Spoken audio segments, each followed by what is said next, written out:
We want to make Destiny weird again. We want to bring the hobby back. That's what we've been saying all year. The plan in year 2 is that there's something new to chase, something new to do, some new experience that's happening every week, every month, year round. If we take everything we learned from Destiny 1, including the expansions like Taken King, take everything we learned from Destiny 2 on top of what we've learned from the fans and the players, put that all together in one package, we think that's what Forsaken's going to be, and we're super excited about it. Patch 2.0 is the release that comes out on 8/28. It's the big update getting ready for the Forsaken expansion. Yeah, giving you a chance to see all the new changes and kind of where we're going with Forsaken. First thing you're going to see is the new director. It looks very different. There's a lot more announcements on the director screen itself, and the director layout will be updated. We've added a lot of ways to get power, a lot of ways to like track your milestones and track your quests, and they didn't fit in the milestone blade anymore, so we've taken a lot of that stuff out, and now a lot of them live as quests in the pursuit bucket. There's weapons changes that we're prepping. So we've increased vault space by 200 slots. Yeah. First thing you're going to want to do is dismantle everything that you don't even need.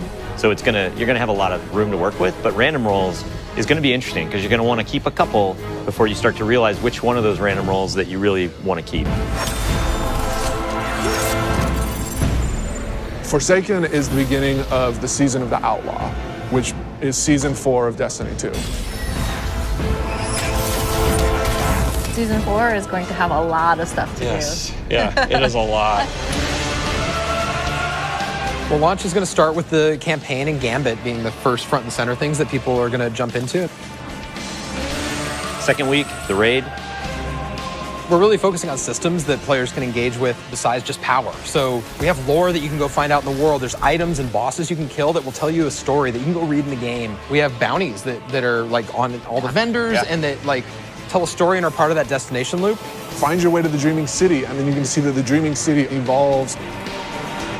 There's going to be new triumphs to unlock. For me, the way that triumphs is going to change behavior is just in the chase for titles for me. There's not very many of them. They're really hard to get. You have to do a lot of triumphs. But when you get to put that over your head and nobody else has it, it feels good to walk around the tower. Yeah. When I see one in the wild, I'm going to be like, that person is a god to me. Yeah. I say god a lot in these things. The start of each one of the seasons, and there'll be 4 of them a year, is where we're going to reset and refresh events and rituals and holidays that players are going to want to play in that will have rewards available to every player. In that first month, you're going to be able to play a new PvP mode called Breakthrough. And so that'll come out, and so we're really excited to have people play both that and the new Iron Banner with power enabled with the new weapon slot changes and the new sandbox balance tuning. So we think that's going to be pretty exciting. Yeah. We try to ensure with all of the seasonal content that there's exciting short-term chases for someone who just wants to log in and try out a new event or a new experience. And if you really want to grind your face off, there's also rewards that will be exclusively for the most committed, most skilled Destiny players. The main thing that we want to change with year 2 of Destiny is that there's never a content drought. There's always something new happening every month, year-round. So there's seasonal updates that are free for all players and major content beats as part of the annual pass. The annual pass is a result of our learning and looking over this last year of how people have responded to Osiris and Warmind, and the things that they've resonated.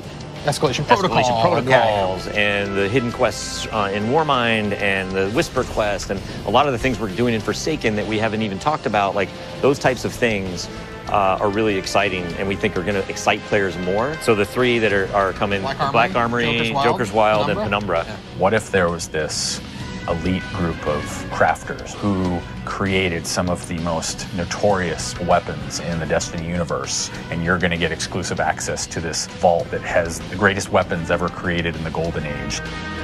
So with Joker's Wild, there's this really interesting new character named the Drifter, and there's all of this backstory. But you'll begin to get a glimpse of that in Forsaken, and Joker's Wild is our chance to go deeper. And what is his greater purpose, and what is inside that crazy rock he's got attached to his ship? So just like we saw with the Whisper of the Worm quest that came out recently, like those kind of secrets that players discover themselves are super exciting. What if we took an entire release, let leak the name Penumbra, but what if everything else was the mystery box that players will uncover collaboratively? It's It's not since Taken King that I feel like we took a game, we got a lot of things right, we got a bunch of things wrong, and this is our chance to go back and reset the ledger. I mean, there's so many different things that Destiny 2 did that set us up for this, and then Destiny 1 did a bunch of things that we'd walked away from at Destiny 2's launch that we're embracing again, and so Forsaken takes the best of those worlds and puts it into one package, and we do think it's the best version of Destiny. And then adds more. something Absolutely. new. I mean, yeah, honestly, it's what the game needs to be.